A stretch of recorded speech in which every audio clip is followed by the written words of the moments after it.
मागे 50 कोटी रुपयाचा व्यवहार झाला अशी चर्चा आहे. आणि मग आमच्या शेतकऱ्यांनी कष्टाने पिकवलेल्या कांद्याला 10 रुपये अतिरिक्त मागितले तर काय चुकतंय? काय चुकतंय का? बरं, आपल्याला किती रुपये पाहिजे रेट? 30 रुपये. आपल्याला रेट पाहिजे 30.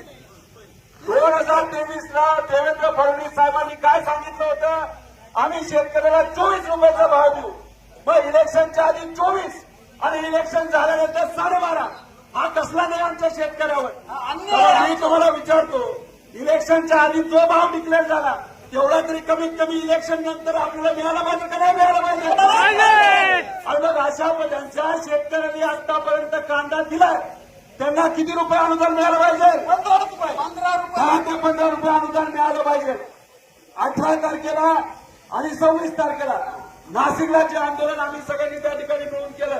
काँग्रेसचे नेते होते, आपल्या पक्षाचे नेते होते, शिवसेना उद्धव ठाकरे साहेबांच्या पक्षाचे होते, शेतकरी संघटनेचे होते, सीपीएमचे होते. या सगळ्यांनी आंदोलन केल्यानंतर 4 ते 5 रुपये जो कांद्याचा भाव होता आज वाढला का नाही वाढला? शेतकऱ्यांनी आंदोलन केलं, नाशिकमध्ये मोठं आंदोलन केलं.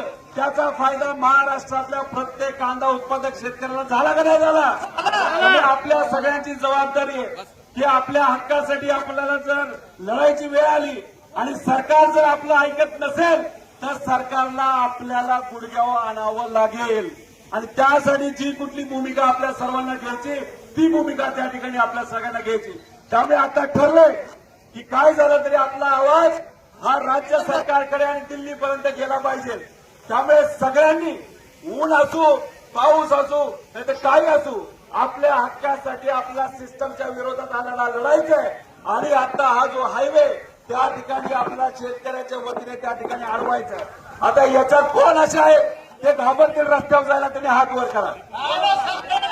इथं कोण असे इथं कोण असे जे स्वतःच्या हक्कासाठी लढायला तयार नाही असं कुणी आहे का? अहो, ही भूमी कोणाची कशाची कुठल्या विचाराची हे आपल्या सगळ्यांना माहिती आहे. त्यामुळे सगळ्या शेतकऱ्यांच्या हक्कासाठी लढण्यासाठी आज काही प्रमाणात या सरकारला जागा करण्याची वेळ आली आहे. त्यामुळे शशिकांत शिंदे साहेब असतील, सपकाळ साहेब असतील, त्याच्याचबरोबर काळे भाऊ असतील, बेंके भाऊ या ठिकाणी आलेत, पठारे भाऊ इथं आलेले आहेत, अशोक भाऊ पवार असतील आणि या भागाचं प्रतिनिधित्व करणारे जे या सभेसाठी नाही तर या आंदोलनासाठी ज्यांनी पुढाकार घेतला असेल, देवदत्त भाऊ असतील, हे सर्व लोक तुमच्यासाठी आलेत. आणि नगरवरनं सुद्धा आपले लंके भाऊ त्या ठिकाणी आलेले.